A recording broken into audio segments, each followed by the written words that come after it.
पैसा हो तो जमीन ले लो, पैसा मिल जाएगा। पैसा हो सोना चांदी ले लो, कीमत बढ़ेगी, मिल जाएगी। पैसा हो तो फैक्ट्री डाल लो, पैसा हो तो दुकान लगा लो, पैसा हो तो बंगला बना लो, पैसा हो तो तुम्हारे को गाड़ी खरीदना है तो गाड़ी खरीद लो, सोना लेना है सोना ले लो, चांदी लेना हो चांदी ले लो, प्लाट लेना है प्लाट ले लो, मना नहीं है। खूब खूब लो।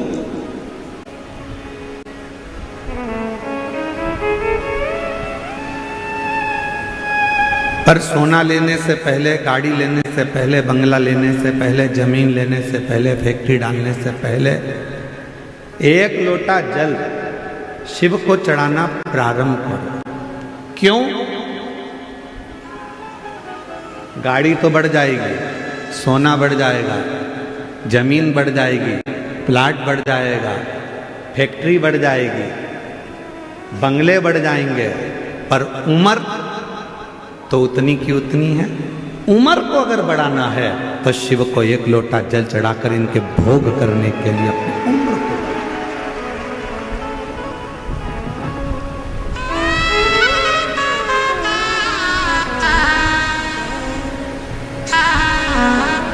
यदि आपने सोना खरीद भी लिया और उसका भोग नहीं कर पाए तो क्या मतलब?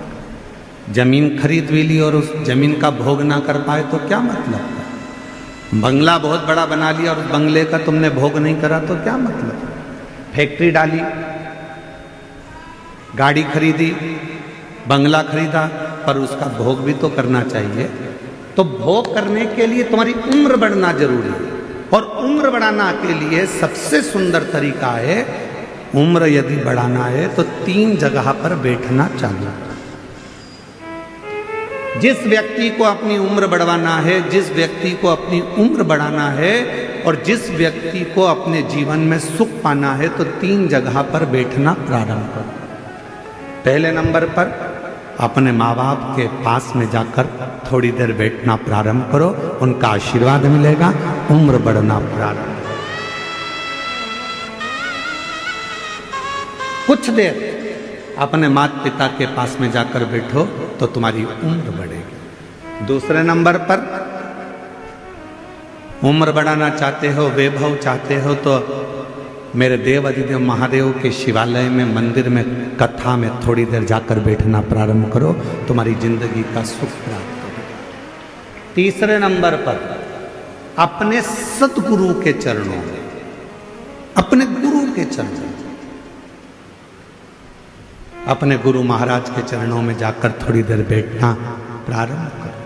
थोड़ी देर 3 जगह पर बैठने पर व्यक्ति कभी खाली नहीं उठता।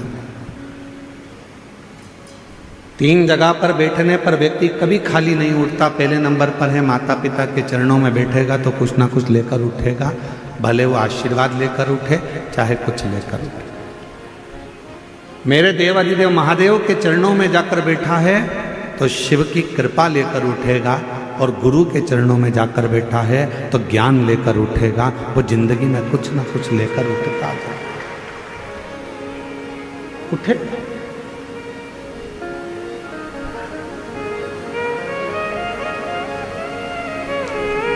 आज के व्यक्ति के पास में सब कुछ है।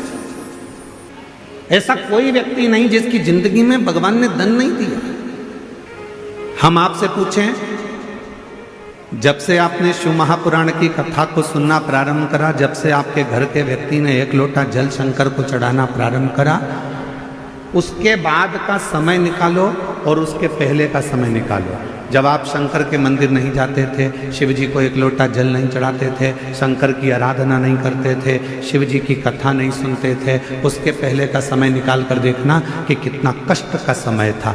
रोज कुछ न कुछ प्रॉब्लम चलती थी, पैसा हाथ में टिकता नहीं था, परेशानियां घेर कर रखती थी। पर जब से आपने शिव जी के मंदिर में एक लोटा जल चढ़ाना प्रारंभ करा, जब से आपने शंकर जी की आराधना करना प्रारंभ करी, जब से आपने श्री शिवाय नमस्तुभ्यम बोलना प्रारंभ करा, जब से आपने शंकर की कथा को सुनना प्रारंभ करा, जब से आपने शिव जी पर विश्वास करना प्रारंभ करा, उसके बाद का समय निकाल कर देखना कि सामने समस्या भी आती है तो उसका हल चुटकी में हो जाता है, बीमारी भी आती है तो उसका हल निकल जाता है, तकलीफ भी आती है तो उसका हल निकल जाता है, कष्ट भी आता है तो उसका हल निकल जाता है। क्यों?